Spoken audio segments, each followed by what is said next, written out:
Welcome to the Creative Playing Podcast Network. Join us as we review our favorite RPGs, collectible card games, MMOs, video games, PC games, and bring up interesting topics and things that we'd like to share with everyone. Sit back and enjoy the show.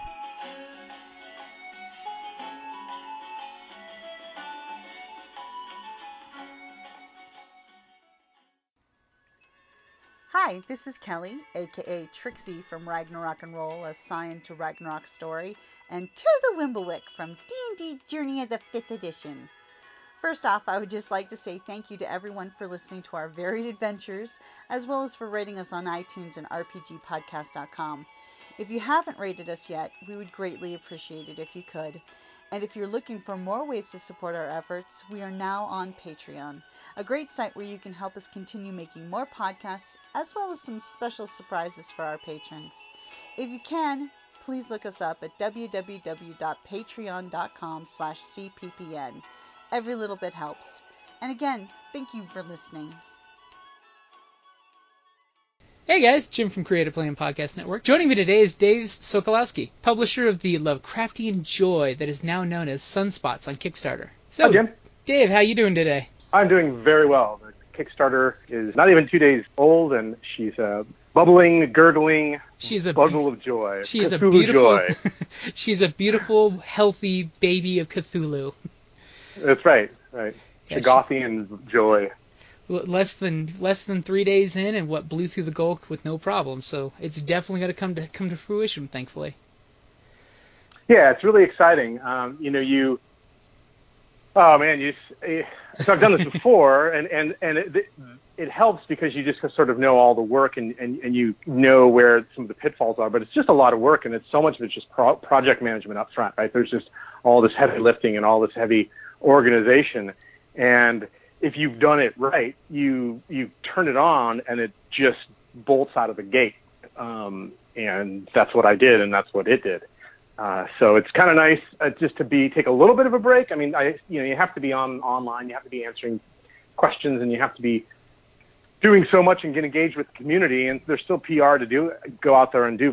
But if you've set yourself up for success, a lot of the heavy lifting is done. Now it's actually just about delivering the product. Right?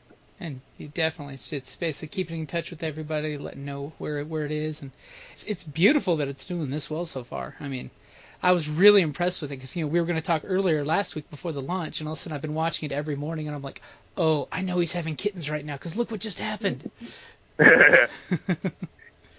It's been great, and part of that of course was the 11th hour switch from Cthulhu Dark as a sort of indie, self-published, no license, self-contained book to a 7th edition Call of Cthulhu book.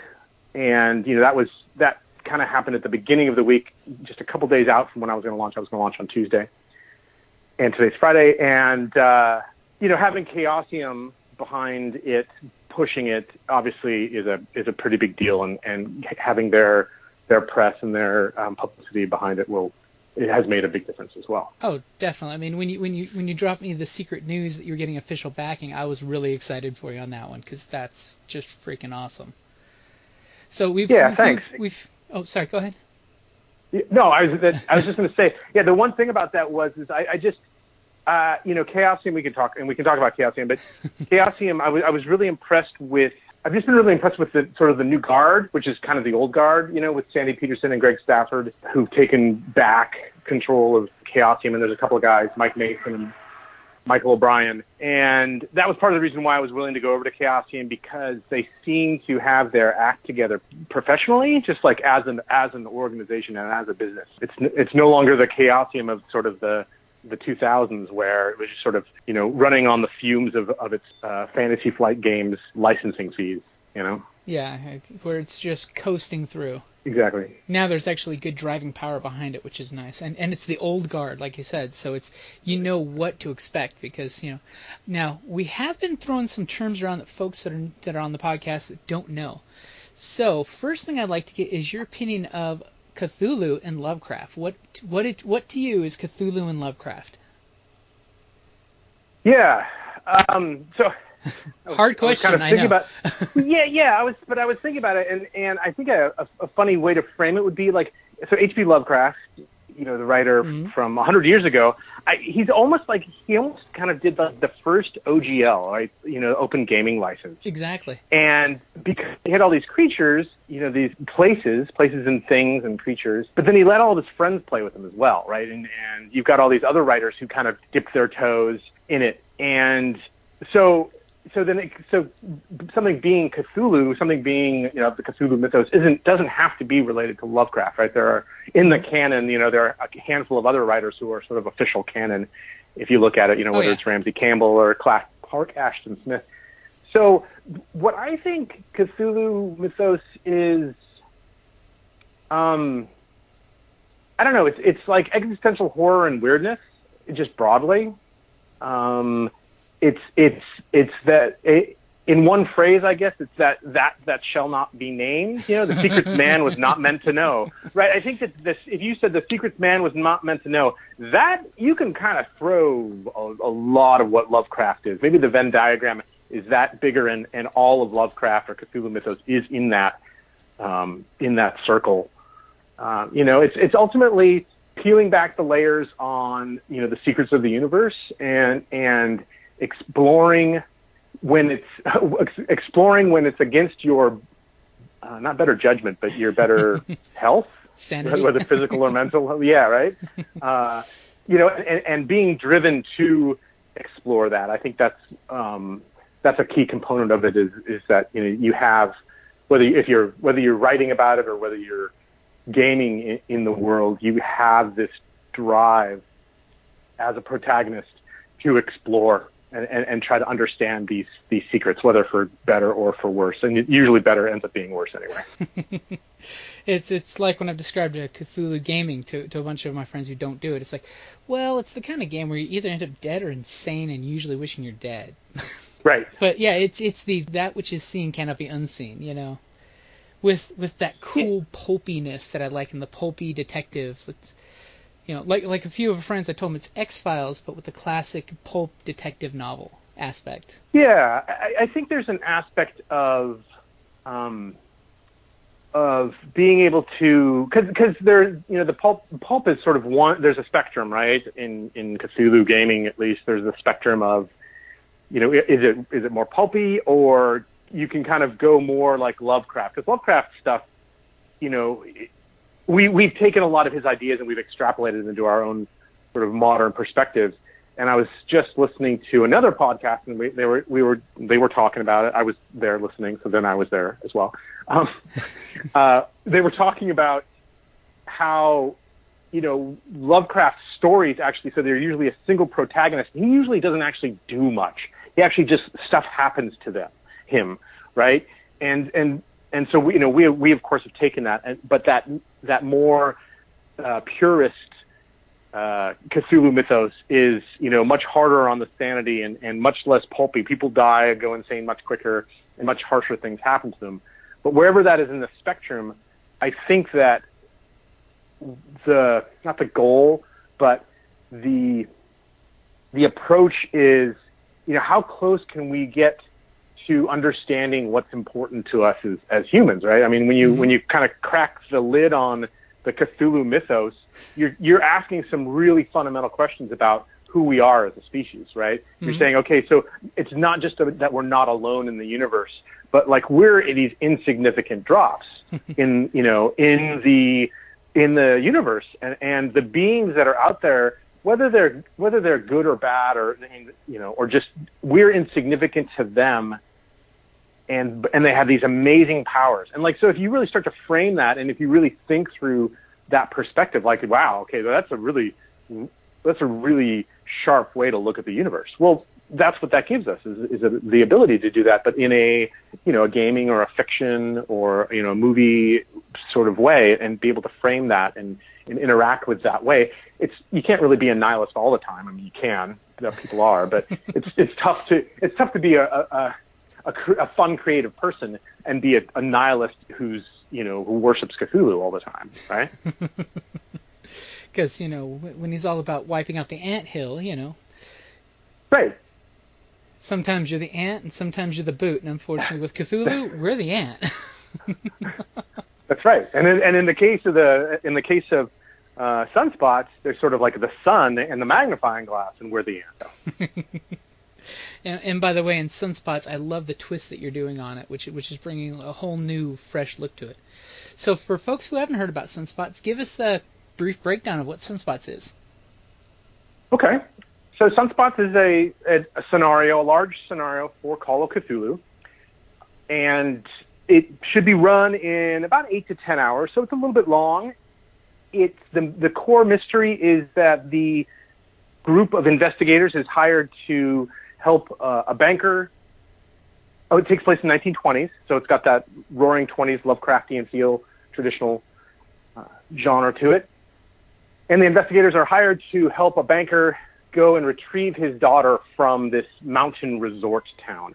Well, it turns out that something strange, of course, is happening in that mountain resort town, and the town itself is under the sway of some ancient magic powers, some artifacts, and there's also an underlying conflict to the story. There's a backstory that, I don't want to spoil it, but there are some players in play who are trying to advance their own agenda, and the players themselves, the investigators, get kind of sucked into this power play for this town, for this magic, and whether they go along completely for the ride or they end up trying to stop it or some degree in between. The scenario's kind of got this sandboxy way of looking at things.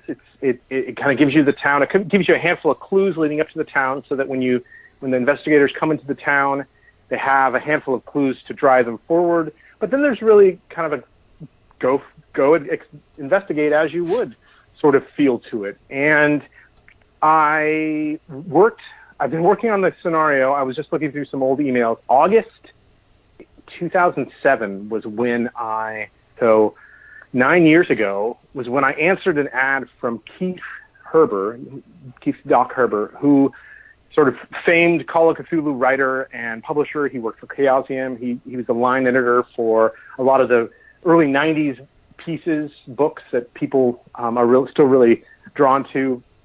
And he spun up Miskatonic River Press back then and was creating an Outer Gods book that he wanted to do, a really big, beefy scenario book for the 4 Outer Gods, which, here's my Lovecraft trivia. So there's Azathoth, Nyarlathotep, Shub-Niggurath, and Yog-Sothoth. Whew, congratulations, sir. Thank you. The enunciation, right? You're right on. I know.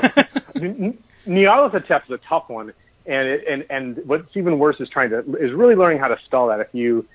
I had to do a journal. I did an online journal when I was running Masks of Nyarlathotep, and it took me about 6 months to really figure out, be able to spell it on the first try. But he wanted to do so. Doc, his nickname's Doc. So Doc's he had a really broad understanding and history knowledge of both the Cthulhu mythos and Call of Cthulhu as a game and its history. He had been basically on Square 2 with Chaosium Games in developing the line extensively. So he was personally responsible for how Call of Cthulhu developed in the second and third editions.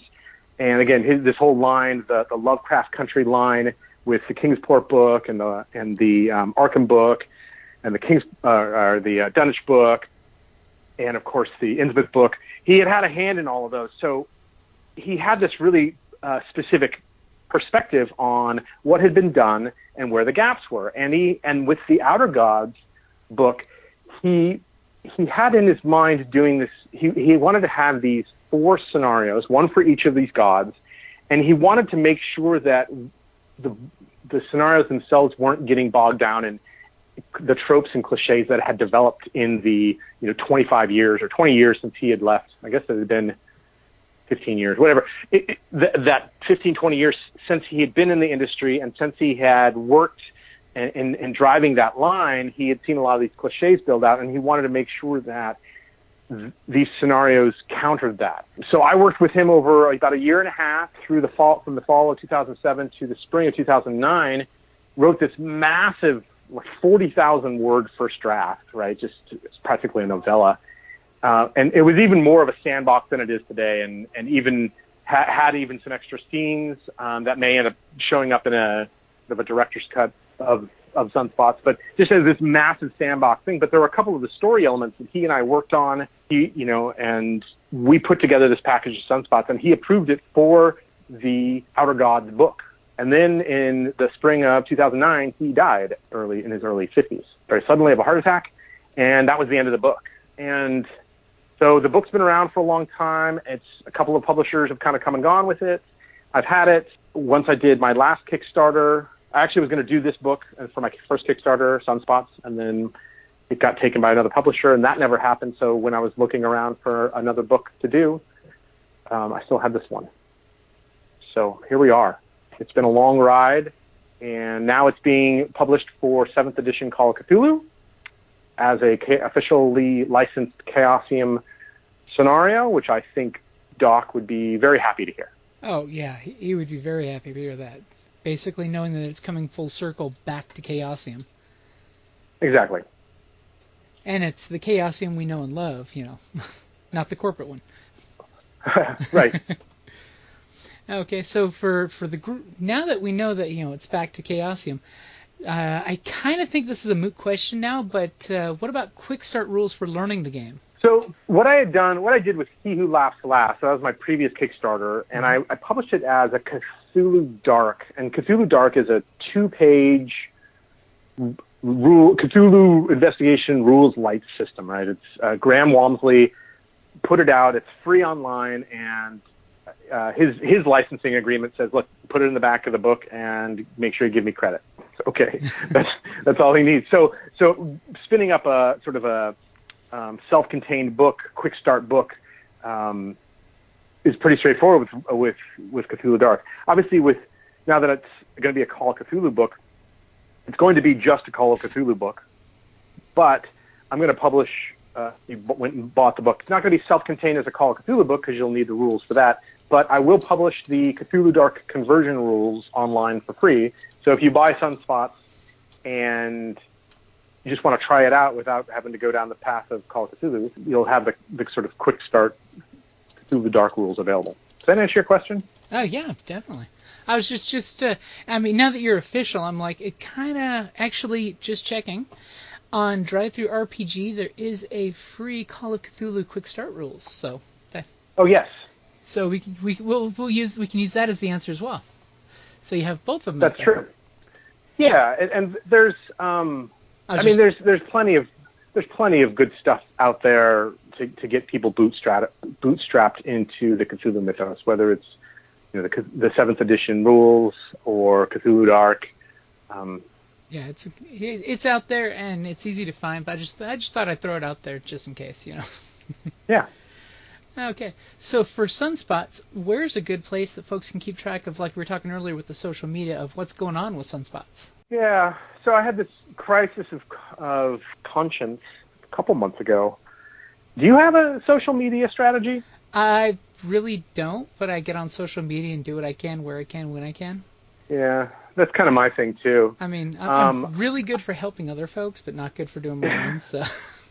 Right. It seems like you're like, yeah, I could help that person. Yeah, here's the things you need to do, and then you sit down and you're like, oh, I don't know what I'm supposed to do here. Yeah, I actually had a line item in my. I think it's the only thing hasn't been officially done in my project plan for Sunspots. Social media strategy. I've got like 900 followers on Twitter. That's a very healthy Twitter following. Oh, definitely. I'm not really sure what to do with those folks. I know there are some great folks out there. That's not the question. It's what am I going to do with 900 followers, right? Yeah. I don't know. So my Twitter feed is at Sokolowski Dave. My Facebook author page is Dave Sokolowski and Weird8. Weird8.com. WEIRD 8, the number 8.com. So weird8.com is my home. That's my blog, and that's where I at least try to keep up the pretenses of being, this amateur writer. And you can always interact with me there. I think obviously for right now, it's all about the Kickstarter page itself, and just kind of following along with that. I don't know. I would have to politely disagree with the amateur writer part, seeing as you are a published writer, my friend. I agree, and I was talking with actually I have a colleague in my day job who's a gamer as well, and we were trying to figure out how we could make as significant of a living as we make in technology as in role-playing games and gaming, and I'm just not there. Amateur. I am, and I have been professionally. I've been a writer as well. I worked as a marketing and technical writer for 10 years or so. So I've made my life as a writer, and that's why I keep doing it. I guess I think of myself, until the day where I can make the majority of my income with my writing, it's always going to be second to my professional career. Which we all unfortunately have to have. Yeah, right. So I'm. Everybody else is like, well, welcome to the club, man. So right, that's just the way it is. But I appreciate the gesture. Yeah, it's so cool to like the 12-year-old me, which is this is. Have you seen Stranger Things? Mm-hmm. Yeah. Yeah. So that's me. I mean, like that was me. That's almost I'm almost the exact same age as the kids, right?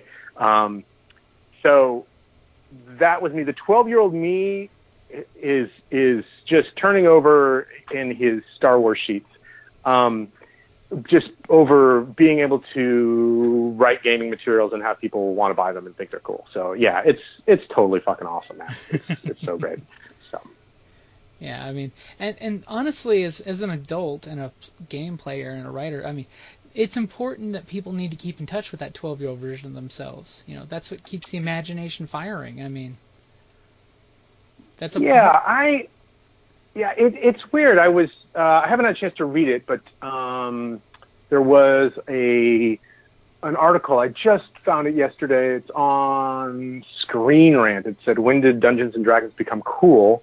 I haven't had a chance to dip my toes into it yet, but just the zeitgeist and culturally, I mean, how great is it now to be an adult with disposable income? And I have an 11-year-old daughter. I'm playing Dungeons and Dragons with her, but like you and I are just sitting here and we're just talking about stuff, right? I mean, just fun stuff. And you're in Arizona, I'm in California, and like I was chatting with the guy who's out on the East Coast last night, and we're talking, it's just like the culture, the geek culture, whatever you want to call it, is thriving now. Like whether it's role-playing games or board games, or video games is its own thing, but just movies. And I was just I'm binge watching, catching up on The Walking Dead with your television. It's what a great time to be a nerd, right? I mean, there's just so much good stuff all the time. There's too much, right? There's just too much cool ass shit all the time. So yeah, as opposed to like the 12-year-old me, which had to go down to the toy store or the bookstore and like just sort of like fawn over the D&D adventures that I would hopefully get for my birthday once a year. Yeah, or saving up the every little penny you can to get something really awesome at the bookstore. Yeah, that really wasn't my thing. I really wasn't very good at that. But yes, many kids did save their hard-earned money to buy stuff, certainly. Fond memories of that. And nowadays it's true. Like I said, the culture's gone 180 from what it used to be. Before it was the little hobby you didn't talk about to the people shout from the top of the mountain now. Now it's actually cool to game, which I'm just glad everybody's come to the realization of role-playing games are just fun to do. It's the freest form of creative gaming out there possible because literally you have no limits because you're between your friends, Yeah, it's so good. I mean, role-playing games, and I love a good board game any day of the week. But like role-playing games, I don't know where someone was talking about it recently, asking about is that art? And like, yeah, I think there's an element of art to role-playing games because art to me is the value is intangible, right? You can't you can't say specifically why a Picasso is good. You can't measure it, right? It's just a Picasso, and there you're looking at it, you're like, whatever that is, that's awesome, right? Or music or literature, whatever that is, whatever art is, it has, that's what makes it art, is you can't just manufacture it. And there's something to a role-playing game experience that you can't measure, that you can't carbon copy. And, that's the social dynamic, it's the imagination, it's the problem solving. It's awesome. It's on so many levels.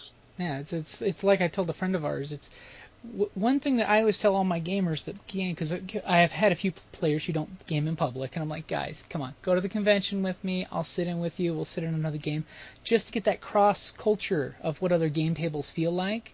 And it's so nice, because I usually GM on stuff, is sitting down at another table and letting another GM do the work for one, and then just seeing their style. So that way I can start picking up good things that they do, and maybe I see something that I do that I don't like when they're doing it. So I'm like, okay, I got to make sure I'm not doing that, because if my players see it from this point of view, and it's a constantly evolving thing. I mean, heck, that's why we podcast our games, because we originally, when we started podcasting, it was just to record our game sessions, because we had some games that had like a month or two between game sessions.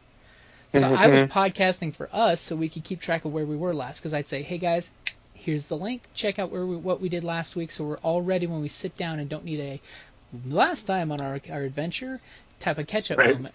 And then all of a sudden we started getting positive reviews and emails from people, and it's like, you guys like this? Okay, we like the game. We're cool with sharing. You're cool people. We're cool people. Let's be cool. And that's how our podcasts have started. And now the problem is trying to keep us from trying to podcast everything. Yeah, I think there's an element of I mean, you kind of crossing a couple thoughts here that are around the same thing of like, in a lot of ways, whatever, I want to say it was repressed, because, crazy role-playing game hysteria aside, like, I don't think we were repressed as children in the 70s or 80s or even 90s, however old you are, but like, whatever the deal is now, it's okay to be a grown person and openly be a geek. Like, I mean, it's just, like, I have a friend, I know people who work at Google or Apple, and they game together at work, right? They play role-playing games at work. Like, just to your point, like, people are playing, you go into Starbucks and people are playing a board game there, or, people have, I'm running a D&D club at our middle school for the students starting awesome. Next week. Yeah, and it's just there, and it's so funny to sit across from the other parents, because I'm a parent, jokes on me, right? Like, I'm a parent now. I get to make decisions and be, apparently responsible for things. So I'm like, screw this. I'm gonna have a D&D club for 6th, 7th, and 8th graders, right? And screw the high schoolers. If they want to have their own D&D club, they're old enough, they can figure it out. But I want a 6th, 7th, and 8th. Like, this is it. This is gateway drug time. This is I'm talking about middle schoolers. But you know what I mean. I mean, just this is D&D, right? Like this is, and the 5th Ed is so great, and Wizards is doing such a great job with the community at large. But like, it's okay for me now I'm like, I raised my hand at the parent-teacher meeting, and I was like, just so everybody knows, I'm having a D&D club for middle schoolers every other week on Thursdays. And like, half of the class of just parents looks at me and goes, oh, okay. Well, what's involved in that? Oh, but some of them were like, oh my gosh, she's talking about these things in public. Oh my gosh. And it's like, like, I could just see hands covering mouths going, oh my God. Yeah. He said, he's a Satan worshiper. Oh my God. Right. But it's out in the open. Right. And now we have critical mass behind us. Right. Or critical role, as the case may be. But, we have the critical mass. Nerd culture has risen up and has staked its claim. And, I don't know if was Lord of the Rings like the turning point. That seems like it. It could have, yeah. Like when Hobbit, Lord of the Rings came out, all of a sudden it was cool to be fantasy oriented. Yeah, and the Harry Potter thing, if you look at, if you match up, if you add up both the books, the years of the books plus the years of the movies, I think it's like 10, 12 years from when the book first came out to where the last movie came out. I don't know the math off the top of my head, but that's got to be from like 2000 to 2012 or something like that, or something like that. And that really brought a lot of people out. I think that a lot of, it was a young adult book, but a lot of adults got into Harry Potter, and they brought their kids along too. They're like, they read to their kids, and they're like, the whole family's into Harry Potter, damn it. And I'm not gonna be weird about it. I'm just gonna celebrate this with my family. And other people who were like, oh, you can do that now? Well, then I'm gonna bring my kids too, And that period of time between, with the internet, sort of like 99 to 2010, we turned a corner there, and yay, geeks are in charge. Hey, you're absolutely right. I mean, go ahead. Well, I was just going to say, and it turned out there's a lot of money in there as well. I'm sure that was a thing with Lord of the Rings, and you get things like The Walking Dead and Game of Thrones, right? And it's like, then the business people are like, well, if they're as long as they smell okay, they can come along, sort of thing. Yeah, because it's funny how when the money gets behind something, how quickly it becomes a cool thing too. Because I mean, I've been into zombie movies ever since the first time back in the early 80s when I saw the original Night of the Living Dead. And right. All of a sudden, everybody's like, oh, you watched that movie. Nowadays, it's like I can't go to a single location that I'm there for more than 2 or 3 hours without someone bringing up The Walking Dead in some form or fashion. Right. Yeah. It's now absolutely. A cultural phenomenon, and it's just basically because people have gotten behind it and say, I enjoy this. I mean, heck, my wife, because I was a fan of the comic book way before it became a TV show, and of course, all of a sudden I'd be like, honey, you got to see this panel, because she, of course, doesn't like to do gore and zombies and stuff, and her sister's a zombie phobe. Right. But she's like, oh my god, like there's a scene in, well, spoiler alert, the scene for an Alexandria when a certain person got shot in the face, the comic book scene is just horrific. If you ever get a chance to look at the final panel of that issue, where a certain person turns around and goes, "Dah," and you look and see a crater on like a quarter of his face. Oh yeah. I know exactly what you're talking about. Yep, I've read most of the comics, so it's fantastic. Yeah, and like the prison scene when Laurie leaves the story, that plain black and white cell, no gore, it's just showing the shadows of what happened, and then the look in Rick's face as he's pushing Carl through the fence, saying, "Just go, don't look back." Yeah. Oh, I think of that scene where they're leaving. He's got that amazing scene where he's leaving, and he's got the baby in his hand, and they're up on the hill above, which is kind of weird because it doesn't really have a hill, but they're just the perspective is the wide shot of the prison sort of burning behind them, right? And he's just like, "Carl, let's go," and it's fantastic. It was an amazing comic book, and thankfully they're honoring the comic book with the show, but keeping it a little different, so it's just enjoyable. It's just enough to keep you on your toes. But yeah, you're right. The culture, it's amazing that everybody can discuss openly. It's a forgiving culture. I'd have to say, because it's like, please tell me your thing, and I like to share my thing with you, and our things. Hey, look, same thing. Yeah. It's a good time. Good time. We had a pretty good off topic there, but that's all right. We were just talking about but that circles back to Cthulhu, because you can kind of whether you roll your eyes or just kind of sigh when someone starts talking about zombies. Have we reached peak Cthulhu? It comes in ebbs and flows. Oh, definitely. But just to the conversation, like H.P. Lovecraft and the Cthulhu mythos is far. I mean, it used to be a subculture of a subculture. I mean, zombie movies were one thing, but if you were into H.P. Lovecraft, like, you were really weird. And even Call of Cthulhu used to be, and it still is. It's a subculture of subculture. If you really look at how big D&D is, all of the games that we've talked about are just slices of that. Like, I'm on this Facebook group for fifth ed, and it's like 22,000 members, right? I mean, it's just massive, right? The amount of content that just kind of sweeps through. Fifth ed is so big, and all of our little fun little genre RPGs are such small slices of it, and the Cthulhu mythos is part of that. But there are plushies, and there are bobbleheads, and there are playing cards, and I know of people who were, sort of in the original gangster OG Cthulhu crowd back in the 80s and 90s and threw up their hands 10 years ago and were like, it's too cool, it's too hip, man, yep. and left, And I think that just speaks to, again, there are some elements that are really interesting to a lot of people, and just because of the internet and because of the acceptability of geek culture, it's becoming more and more, widely known. I don't know. Openly spoke of. Yeah, right. Just available, and it's good. It's a great time to be a geek, and whether we're talking about Cthulhu or Walking Dead or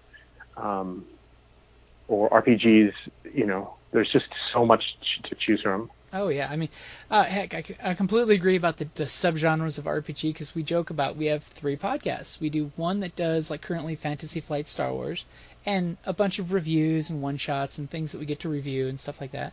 Then we've got our Scion RPG one, where we do White Wolf Scion RPG, which Onyx Press is revitalizing, and a 2.0 will be out soon. But then you have our D&D podcast, which is massive. It's got 3 times the listenership. It's got more interaction from the listeners. I mean, it's huge how you just put D&D and everyone flocks to it, Yeah. There's something to be said for that. I mean, this is that thing where you get into there's the term. There's a marketing term for it, right? Where it's basically the first to the table, right? And the person to sort of really break the ground with something, whether it's and transform the experience, whether it's an iPhone or whether it's some sort of app or whatever, or some sort of cultural touchstone like Dungeons and Dragons. You can make arguments all day long. I have people who have more time than me to think about this stuff, who get mad at me for even talking about 5th edition, because Hasbro is this massive corporation, and all you're doing is feeding the massive corporation and selling out, and it's a commodity and all this stuff. And I'm like, dude, I'm just trying to figure out a cool game that my 11-year-old can play with her friends, that I don't have to explain what Dungeon World is. Exactly. And what's Dungeon World, right? Yeah. If I say Dungeons and Dragons, everybody knows what I mean. Exactly. It's one of those landmark things that you immediately understand of, aha! It's like looking at a map and saying north. You say north, everyone knows what you're talking about. Yeah. Yeah, and people get Dungeons and Dragons, and now I think that, again, this is back to Wizards. They've done such a great job with 5th Ed. The game system's really accessible and easy to use. And is it the best game system ever? No. Are there much cooler, role-playing game experiences? Sure.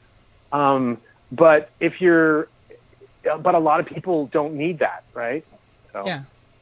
And, I mean, honestly, I've loved every edition since I got a hold of 1st as a kid. I played 2nd, worked up. I really liked 4th, but, I do agree with the good and bad that was said about 4th. And then I love 5th. I mean, I love in 5th edition how you've got the inspiration to motivate the players to play in character.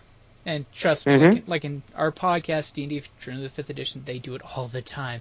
And, of course, as a good GM, I remind them, hey, guys, I don't have enough space in my head to keep track of all of your flaws and backgrounds. So if you do, tap your character sheet in a knowingly poker gesture like you're wanting to double down, and I will throw that inspiration chip at you. Oh, nice. That's great. Yeah, because that's my tip, because that way I don't have to, like, same thing when we play Dresden Files or Fate. Yeah. It's when you're playing to your aspects and I didn't catch it, let me know, because the GM's busy trying to weave a cool story for you guys that you get into, as opposed to, keeping track of everything. Even though, and if you're planning in advance, you want to try to hit those key points on characters just to mess with them, in the good way. But, it's always good to remind them how their characters are supposed to be played too. But 5th edition does a really good version of that. They do, but I really appreciate that sort of GM tip of, because you find yourself as a DM, you're sliding in and out of the story and the meta, right? You're trying to maintain the rules, but you also, if you're in the story, you don't want to, sort of break out of that. So it's great. I love giving the players just the ability or this, here's a signal to use to let me know that you're, just literally tapping on a little game mechanic. I love it. And it's usually because I play poker, so when you do the double down hand sign, it's pretty Yeah. easy and obvious across the table. But it's not interrupting the flow. Like if somebody's starting a nice explanation of what their character's doing, it's not, disrupting the energy and the flow of the table. Mm-hmm. Cool. And of course, another thing I like with 5th edition is I can say this is an advantageous or disadvantageous situation. Right. When it comes to my playing, I always like my players to think tactical, because I've got this whole tactical mentality of how the game and the map and all. So I like it when they do things like use a sniper's blind or something like that just to get advantage through a smart tactic, And 5th edition gives you that option now, which is nice. Yeah. So the advantage disadvantage rule is smoothed out so much, right? What an easy way to just get the game going. Right. And it gives, in my opinion, it reminds GMs that you have permission to reward them for playing good, because a lot of GMs, especially new GMs when they're starting out, they don't know they have the permission to help the players too, because when all is said and done, it's our story we're moving along, At no point do you want to make it a us versus them type of thing, which sometimes it's good to let the players think you're doing that, but that's just good GMing. If you're slipping into your NPCs and they want to come after you and take you down because you're in character and they're in character and heat of the moment, and then all of a sudden they realize, wait a minute, you were on our side? Nice. That's one of the things that I personally like about GMing is the theatrical bit of I get to play everybody, so I'm not tied down to just one character. Sure. It for me it itches scratches my itch of sort of I want to do everything my way. So right? Hey, to be a good GM, you do have to have a bit of a control issue, if you want to that's a thing.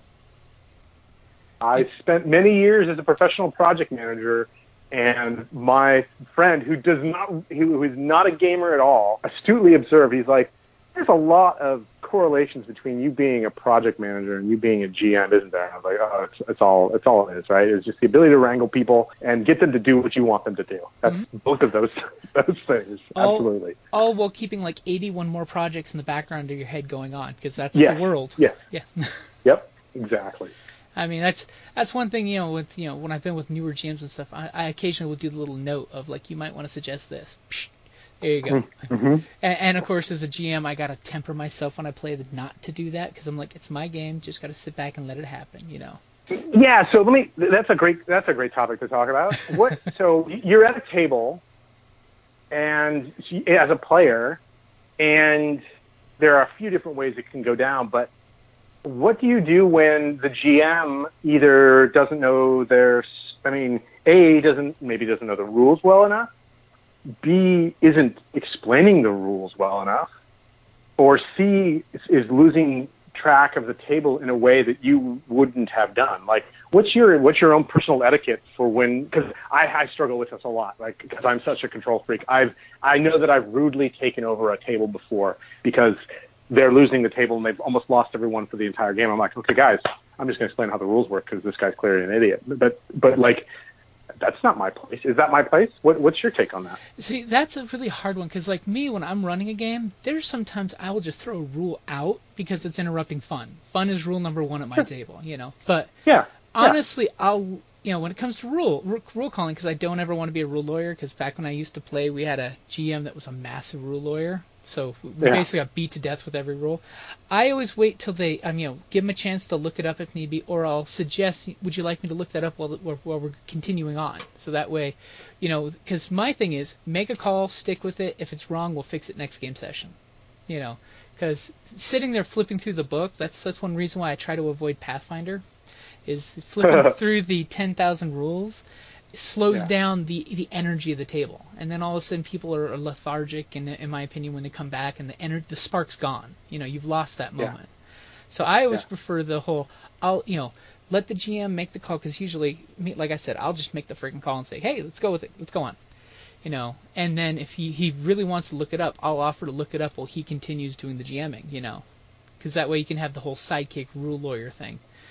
The other one, when it comes to the groups basically derailing from a story, usually if I'm lucky, my character has enough leeway and character with him that I can use my character to try to get the story back on track. Even if it's just something as simple as I walk up to a guy in the bar and punch him in the face, because now we have at least a fight going on. That way it's at least making something happen instead of this whole everyone wanting to do something different. Like me personally, when it comes to D&D playing, I love to play bards and rogues. I really do. It's just one of those things I love to. It's the character type I love to do.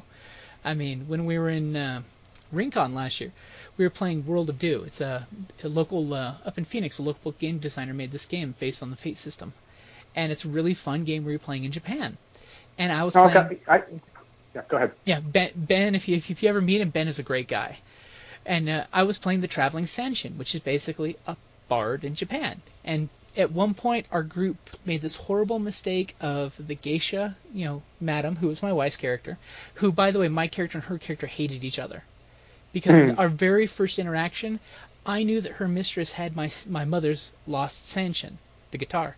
And I basically lied to her, but I failed horribly, so she knew I lied. Oh, yeah, your madam said she was going to give that to me today. Can I have it?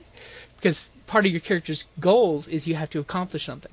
So her and I hated each other. But when we world build this game at the con, I make my money playing music at the geisha house. So all of our tough members of the group, we had a Yakuza guy, we had a half demon guy, and another fighting monk. They all went looking for who they suspected was the bad guy. Well, in the meantime, because, Ben's got to run a quick con game, it's only 4 hours, he basically decided that the thugs were coming to the geisha house. Because basically, since your madam's dead, she was the head of the Yakuza, our gang's taking over. It's now our geisha house. And the thing is, my character only has one trick. I'm great at music, and I'm only good at pulling a sword and striking once. I have that cool samurai quick draw technique that I was learning when I was going to become a Yakuza, but I quit the Yakuza. Which is why my character had issues with everybody in the group. So I'm ex-Yakuza on top of it. But I'm in close enough and I have enough favors that they allowed me to live in town. And basically we had to do a bunch of cool role-playing aspects of her character secretly drugged the gang. My character was playing music to calm them, to make them want to drink the tea. And then as things were going bad, I mean, shit was getting really bad because her and the head of the Golden Claw, the head of the Yakuza, were going to get physical. And of course my guy's like, I hate her, but I'm not going to let somebody rough her up, It's especially because we're talking, hey, she is my living. So of course my character, changes his musical tune to he's now playing fight music because the way the game works is you want to build up aspects on the scene. So I know I've got one shot on this guy, and one shot only. After I take my shot, I'm a dead man. So I'm playing fight music to get some bonus dice from my next attack. And all of a sudden, she poisons them to get bonuses to my next attack. And we built this whole cool scene up of, all of a sudden, I drop my Sanshin like drumsticks, go straight for the sword, and go right for his head. Now, I hit him, took him out of the game, but unfortunately, in World of Do, you bet dice. So you hold some of your dice pool back, which lets you add a little more story elements as you win or you succeed or fail. Unfortunately, the bad guy had enough dice held back that he was able to take me out at the same time, which was cool for story purposes. Here my guy drops his Sanshin, cuts the guy with the sword, taking him out, and he takes his claw and buries it in my chest. And that's just the kind of, for me, I like to push the story along. Hopefully I'm going in the direction the GM expected. If not, hey, at least something interesting's happening you can play with, Because usually my trick when I play is I want to give the GM plenty of fodder, You want to give them ammunition that they can use. Because, like when I run games, I always reward my players' experience if they give me a backstory that has someone that likes them, someone that hates them, and someone that they've lost in their past. So that way it's their story. It's anytime you watch a TV show or a movie, your characters aren't just the here and now. They're everything that came before and everything that comes after. So it's one of those of you got to make sure it's not just the adventures written, it's not just the characters. Role-playing games magic comes from it's everybody. It's all of that tied together because you and I both know that you can take 5 different groups, run the same adventure for 5 different groups, and have 5 completely different left field things happen. Yeah. And that's just one of the beauties of role-playing games. Yeah, I like your philosophy of giving the GM fodder, of being that player who, you know, is supporting the game, not just being there, you know, because you have the experience, because you have the know-how of understanding what's really at stake, like from a meta standpoint of you know, not making sure that everybody has fun, because you're not responsible for anyone other than yourself ultimately, but you want to support the GM in their trying to provide a platform for everybody to have fun, right? And you know, being engaged and adding to the story so much that there's enough for the GM or maybe even other players to chew on. I think that's totally the right way to go. Exactly. Yeah. The only thing I always have to, you know, try to make sure I don't try to steal too much of the spotlight type of thing. Right. That's mine. Of usually, I'll try to like have a cool big outburst, and I'm like, okay, next scene I can sit back and I don't have to do much. As long as the energy's going, my character can, you know, hey, I hit that guy in the face. Now I have to be in the shadows. Yeah, I play so infrequently that I find I usually can do a pretty good job of only, you know, like acting out when it's appropriate, just because I'm usually like sort of in awe of, wow, okay, I'm playing, because I've got one campaign that I'm playing in Dungeon Crawl Classics, which is great, and that's it. I think that's the only thing I'm playing this D&D game tonight, and it's just so nice to be able to like just take a full step back. I usually play, I guess, when I go to conventions, but just take that full step back and be like, okay, what is my character about? Like, I'm just going to spend a moment, and everybody else is like, blah, blah, blah, blah, blah, blah, blah. I'm just going to spend a few moments here and kind of think about my character and like, where do I fit in all this? And like you said, like, even if it's not explicit of like, okay, who do you know, who have you lost, who do you hate, or who do you like, who do you hate, and who you lost, which is a great way. Even if you're not being explicit about that, like even just thinking about like, well, what's my character's place in this universe, and how can I contribute to the story? Yeah. And I like being able to get to do that, and then not having to be on. I mean, that's the one thing about being a GM, right? Is that you're just basically on all the time. And if you're a player, you're not on all the time. Mm-hmm. So. Yeah, I mean, and that honestly, like, one of the things that we've been planning on doing is doing a GM support group at our local game store. And cool. That way GMs can play with other GMs, and then, you know, we can provide feedback to each other of, hey, so, you know, because every time we do conventions and things, is, you know, like, because we cosplay, so when we perform at conventions, I always do a military style debriefing at the end of the convention. After all, you know, we're all exhausted, it's done, we can relax, and it's like, I always start with the same format of, okay, so what's the thing that we did that we are never going to do because it sucked royally? So that way we can make sure it's in a mental check note of, we're never doing this again because it flopped. Okay, so what did we do that was good, but we definitely need to improve on? You know, it was sustainable, but we need to improve. And then we always end with okay, what did we do that rocked this con? You know, so that way you end on the high point.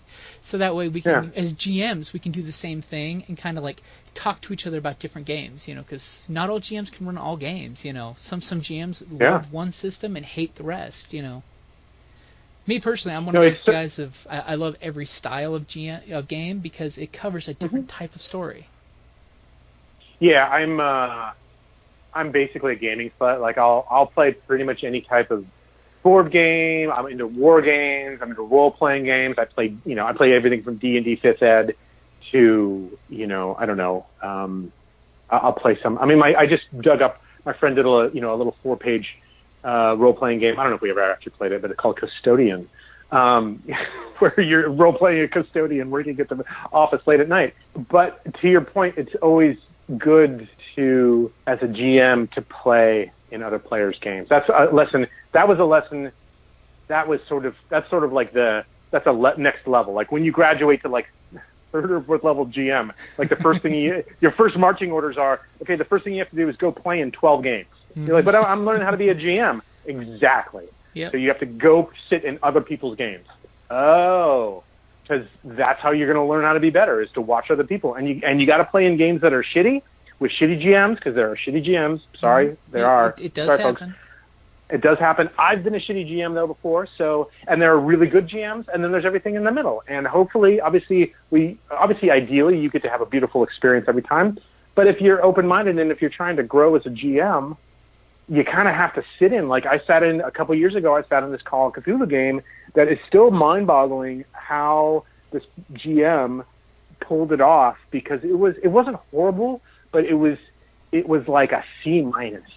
And if it was an F, then that would be just a disaster, and you could have, it almost wraps around into, being funny because it's so bad. And this wasn't it. This was just mediocre, and like me and a couple other players basically took it on ourselves to like bring the game out of mediocrity, but I certainly learned from playing in that game. I learned a lot. Yeah, I mean, so. I agree. I mean, there's one game that I played in where, not naming names or anything or game systems, but I rolled a natural 20, and it didn't succeed. Now, I admit, as a player, I felt burned by that, because I'm like, this plan I had was cool, it was awesome, it was going to save the day, it was going to keep our group from being killed, and all of a sudden, I'm told my natural 20 fails. What? But what? And of course, I immediately, as soon as he said no, I'm like, okay, don't be that guy. I shook it off, rolled with it. I'm like, okay, so I did my thing, and he basically kills my character. I mean, as a response for my, his response for it. And I'm like, okay, well, learning lesson, okay. It's just one of those things that, it's good that happened, because that way I make sure I can feel as a player never to let that happen, Yeah. Yeah, I mean, there's so much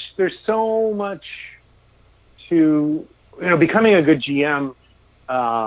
So much of it has to do with just logging hours, both as a player and a GM, right? You have to be on both sides of the screen, and you have to try stuff. And I mean, I actually ran into a player once a long time ago who we were like, hey man, we had this really great Call of Cthulhu campaign going on. Actually, this was the group that I first play tested Sunspots with back in 2008. And we all had this mutual friend. He ran the board game group that we all had met at, and we were all, dude, come join us. And he's like, no, I played this D&D game once. It was really, really good, and so I just don't want to ever, like, my opinion of role-playing games is so good, I just don't want to take the chance and have it not work out. And we all were like, what? what kind of that's like saying I had sex once and it was awesome, and I don't want to ever ruin that memory. Like, what on earth? But to the point, like, you have to get out there, and you have to play in games that are good, and you have to play in games that are bad, and you have to run them, and you have to play in them. And that's why cons are so great, right? Because it really gives you an opportunity to see all sides of the spectrum. Oh, yeah. Try new game systems, right? Yeah, I mean, end of the month, I'm looking forward to go to RingCon this year, because Sean Fannon's going to be there to play Savage Rifts. Oh, cool. And I'm a huge Rifts fan, so I'm like, I told him, I was like, Sean, is it okay if we podcast this? And he's like, well, if the players are cool with it, I'm cool with it. And I've never had players say they're not cool with it. I'm like, yes, because I know he's a friend of Kevin's, so I'm like, just hoping that I want to see how he runs Rifts compared to how I used to run it back in the 90s, Yeah. I want to see the new flavor of it. Well, I listened to your podcast, your interview with him, and you obviously, I just know Rifts from like a distance, right? It came and went, and I wasn't doing a lot of role playing in the 90s when it was going on, and other than Call of Cthulhu, that was the only thing I was doing. So I didn't experience any of that, and you guys were like, Rifts. I was like, well, I'm so happy for you that you are happy. So I'm happy when my fellow nerds are happy, right? So. But yeah, it's definitely go out, play games, good, bad, or indifferent, and heck, a lot of games out there folks would never get into, because like the new Fantasy Flight Star Wars games, Edge of Empire, Force and Destiny, Age of Rebellion, so many players that I've had come into my games were intimidated by the new dice system.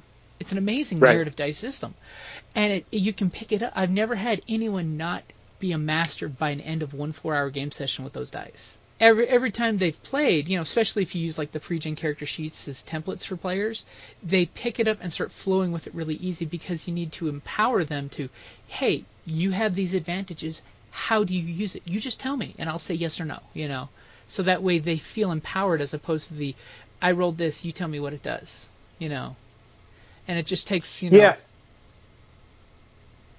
Finish your thought. It just takes that permission to have fun and go with it, Yeah, I need to check out your guys' that's one section I haven't listened to yet. And I've got Edge of Empire, and I've had a couple failed attempts at trying to get those going, get a game of that going, but I haven't been able to grasp how that, exactly what you're talking about, just how the narrative interacts with the dice. I haven't been able to figure that out. And I think what I need to do, just to our point, is go and play in a game. And I need to have a GM who's confident in running the game, bring me into the fold and brainwash me, because I've got 2 sets of the dice, and I know my daughter who loves Star Wars would love for me to figure out how to run a game of that. But to your point, it's there is that giving permission to have fun. Like you come in and sometimes you feel like the mechanic is impeding you in the ability to have fun, but if you want to give your players permission. Yeah, that's just one thing I always like is the whole include someone so they have permission to just have fun, because there's nothing worse than when you see new players come in a room and they're intimidated, and there's because in gaming you have that habit of groups being super cliquish because it's a tight knit of friends, Mm-hmm. You just have to make sure that hey, new person, it's okay to be one of us. You're one of us. Right. Exactly. Or as I joke in some of our games, is the quietest person in the room is the one I pick on. Nice. Hey, random encounter because you're really quiet, so now you have to join us. Yeah. Which, like, if you ever listen to our D&D ones, it's usually Nicole, because she's usually really, really quiet and shy. So all of a sudden it's like, okay, Nicole, it's on you. Yeah. Of course, I got to admit, she's an amazing player. She comes up with such crazy, cool ideas. That's great, and that kind of goes back to that sort of being pensive as a player. Like, that's great to have the quiet ones be amazing, right? That's kind of what you want. Yeah, I had a fond memory of the first time her and Brittany played D&D, because they saw us and were like, can I join you guys and learn D&D? I made a mini scenario where the two of them played, and she played her druid. And at the end of this little mini scenario, she asked if she could turn into a elk and stomp the guy that's running away from her, because he's running too far away that she can't catch up. I'm like, well, elks have that ability to do that stomp in the back of the player's handbook. So yes, you can. And she's like, yeah. And she did the whole transform, run out, catch up to him with no problem, and then stomp him. And she rolled a natural 20. It's like, see, you can try anything. Yeah, nice. We were I was my first pass at running game for my daughter and her friends. Then when they were in 4th and 5th grade, they were in 5th grade, and one of the boys at the table, he brought his brother along who was in 4th, and this kid, everyone's like, yeah, come on in, man, come play with us. And he just knew that his older brother was playing this game, and he wanted in. He had no idea what it was, so I just gave him a pre-gen. I was like, here's a character, and just I'll let you know when it's your turn, and then you probably want to attack, but you give me an idea. And so he finally get into combat and come around the corner. This kid's like 9 years old, right? He's just got these saucer eyes, right? He's sitting at the table with the big kids, right? And they're all 10 and 11. They're a couple dads, but for the most part, it's just like, but it's all bigger kids, right? He's the youngest kid at the table. And he's like, okay, what are you going to do? And he's got these big eyes at me. He's like, I was like, you probably just want to attack with your hammer that you've got there. He's like, okay. I attack with my hammer. I was like, okay, come up to the goblin, you smash with, go ahead and roll. And he rolls, and again, he never played. I didn't teach him any rules. I just sat him down, gave him a character sheet, and said, "I'll tell you when to go." And I said, "Go ahead and roll the d20." He rolls, and he rolls a 20, a natural 20. And the table, like he doesn't know what that means, right? The table erupts, right? His first roll, and they're like, "Dude, you're so awesome! You're so awesome! D20, natural 20." And everyone's high-fiving him, and he's just got his eyes got even bigger, and he's like, I don't know what I did, but that was cool. and dude, that's the magic, because all of a sudden now he knows that, oh my God, all these people who I look up to and really, really adore think I'm awesome. Yeah, and he got to be part of. It's a group thing, right? Yeah. There's that social dynamic, which is what we were first talking about, right? It's just that social dynamic of role-playing games, getting everyone together to create a story, and is just magical. It's just be magical. Yeah, I know. Kelly and I were joking when we recorded our RPG a day for last month for 2016. When it came to what makes a good group of friends gaming, and it's like breaking bread. Having a meal before or after a game or somewhere in the middle helps reinforce that good social aspect of bunch of fun friends getting together, having fun, and actually relaxing and just enjoying their time together. Yeah, there are always those sessions where if by whatever means the group doesn't get together. Let's say you're meeting weekly, right? And then a few weeks go by, like there's a holiday. It usually happens around the holidays, but like there's a holiday, and then someone goes out of town, and then the host isn't available. It's like there's 2 or 3 weeks where the group hasn't been together, and then they finally get back. And there's that first, like, it's almost an hour or two. You sometimes can lose an entire game session because everyone's like, and you look up and you're like, well, it's 10:30. Are we going to game tonight or not? And it's like, well, okay, let's start. Hold on a second. Right? Exactly. We always call those the kibitzing sessions. I mean, like right now we've got, due to conventions coming up, we're going to be having a bit of a break on our D&D game on Saturday. So we've joked that we need to have dinner 1 or 2 nights to keep the catching upness down to a minimum. Totally. It's like we've been joking about that when it's like, so it's going to be 3 weeks between game sessions. I mean, part of the group's sad because when we go to California to Gaslight Gathering in October, is I'm going to be having a D&D game there with some friends in California who want to learn D&D. So it's, we're planning, I'm going to have this game for you guys and probably like live cast it or something on top of podcasting it for them. Because, cool. That way my other players can either, chime in on Facebook while we're live casting and make, snide remarks. Or, right. get to see what they missed out on. And then, of course, I think as soon as we get back to town, they want to get together and have a dinner session. Of course. No, I think that having the dinner sessions in between game sessions is critical because that social dynamic is so important. It's such an important component of your group, of any group, right? Mm-hmm. Yeah, and it reinforces the friendships that you have at the game table. I mean, I always joke that you could have complete strangers come to your table, and a month later you're close friends.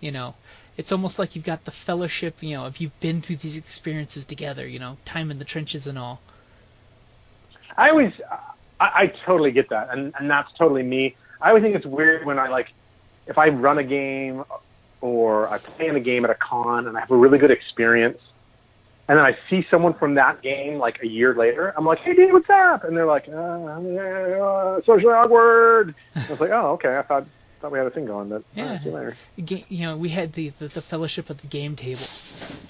Oh. Yeah, I'm a big fan of that, but apparently not everybody is. And I get that we're gamers and that there are a lot of socially awkward people, and that's totally fine. I'm totally an extrovert, so I'm totally willing to just be like, hey, dude, what's up? But yeah, I mean, definitely, it's the, we joke, because we do, regular Comic-Con and stuff between gaming cons, and we joke about, I forgot your name, but I know your face because you're con people. It's one of those, right. You have that fellowship of I know you. We're able to sit, talk, chat, catch up like it was yesterday that we talked last. Because it's just that you have that natural simpatico issue of we've gamed together, we're cool with each other. And that's one amazing thing with gaming, that it can do that. Yeah. It's so good on so many levels. My wife occasionally jokes about of your old gaming war buddies, Yeah. That we can just sit there, and when I talk to my old friends back in high school and stuff, and we used to game a lot, we sit back and have all the old war stories, about gaming. Of course, a lot of those she'd look at it and go, I would never game with that person. I'm like, well, that's why we're as good a gamers as we are nowadays, because we made it through the trenches. That's right. Yeah. No, a lot of times when we were young, we gamed with who we could game with. So I found myself, I've been, especially now, I mean, living in the Bay Area makes it easy just because there's so many quality games and gamers around. I find myself really fortunate just at the quality of gamers and gamemanship that are around here. It's just fantastic. There's no shortage of good gaming goodness. That didn't come out right. Good gaming crunchy goodness. Yeah, right. Yeah, I mean, heck, back after high school for a while there, of course, after high school, everybody splits their own directions. I actually got good experience on GMing a single player playing a game with game balance, because we literally had a few months there where it was just, I knew he liked gaming, and that was one of his outlets, and the rest of the group were gone for the most part. It's like, hey, let's get together and have a once-a-week little mini-game, And learning to run a solo player through a game is a really important skill for GMs, in my opinion. Oh, yeah. I totally agree. I played D&D a lot of the D&D I played when I was growing up was just 2 players. One player had 8 characters or whatever. But I think you're talking about something else. Yeah, one player, one character. I think Pelgrane Press is actually coming out with. Pelgrane Press is actually coming out with, just to bring it all circle around back. Now that we're about out of time, circle back to the Cthulhu thing. The original Cthulhu. You look at Lovecraft stories; they were a single protagonist. Mm-hmm. Pelgrane Press is doing a game that has the game balance in it for a gamekeeper, game master, and a single investigator. But I think that, to your point, figuring out how to do that yourself as a GM, I think, is a really important skill. Yeah, sounds great. Yeah, especially, I always look at it, it's good to be as a GM that when you do that, it's the theatrical angle of, right. You can fight this monster, it's not really got as many hit points as it normally does, but when I think you've done enough to make it theatrical enough, or you've taken enough damage yourself, then you might kill it. Because that way, as a GM, it gives you permission to put story over mechanics. Yeah.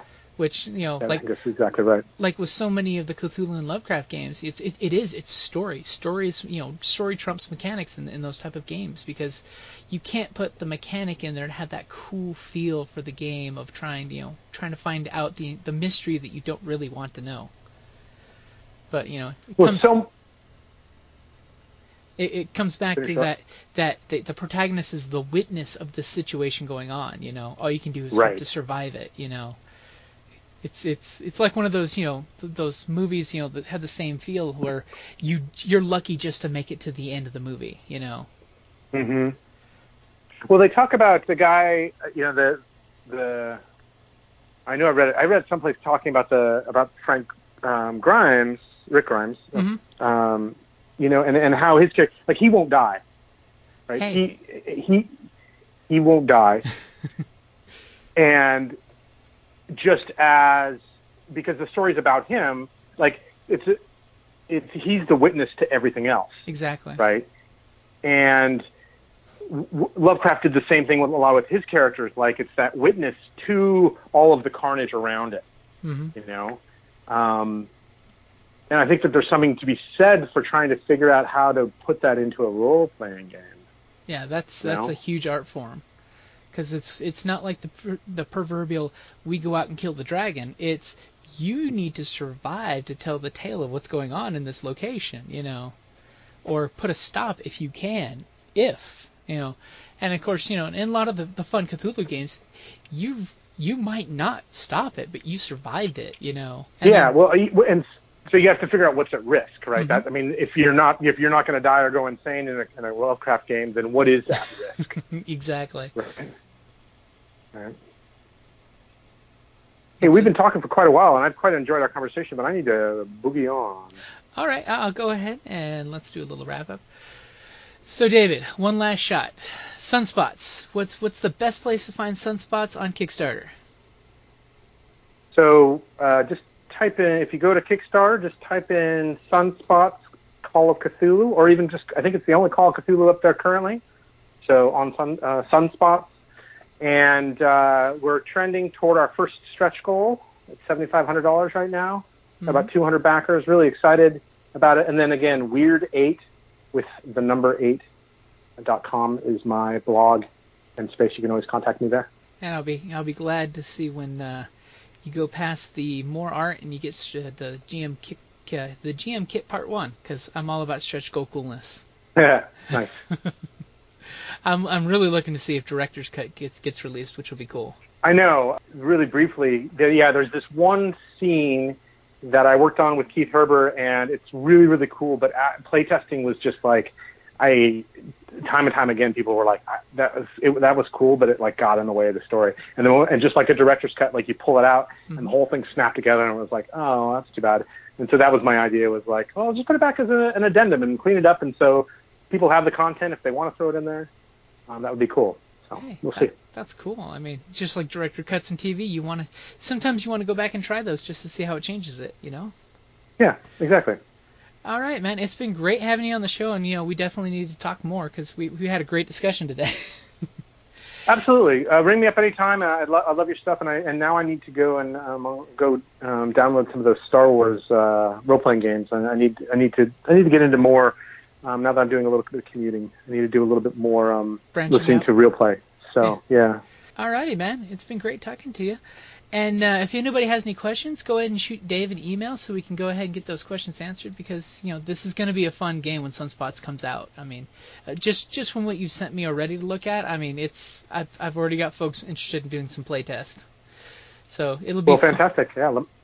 It'll be fun when it comes out, and just mash the crap out of the adventure, because I know some really good Cthulhu players who are really super investigating, and others that are really scary and say burn the book every time they find one. Oh, perfect. Alrighty, guys. Thank you for listening, and like always, have a great day. All right. Thanks, Jim.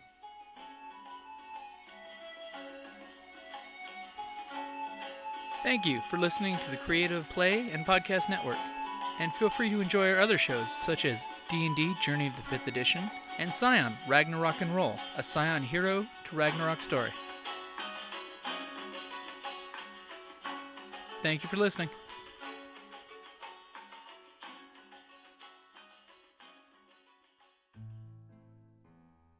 Hey gamers, Jim here from Creative Play and Podcast Network. If you're in the Tucson area this September and October, I've got a special message for you.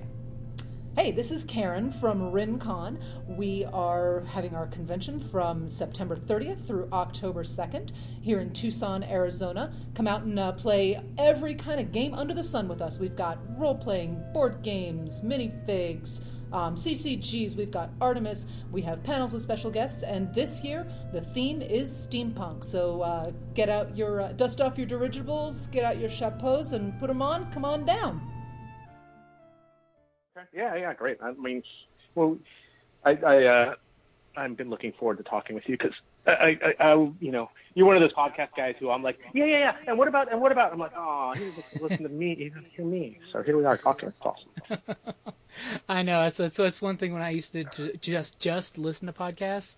It's the whole interaction. You're having interaction, even though it's a one-sided conversation. Mm-hmm.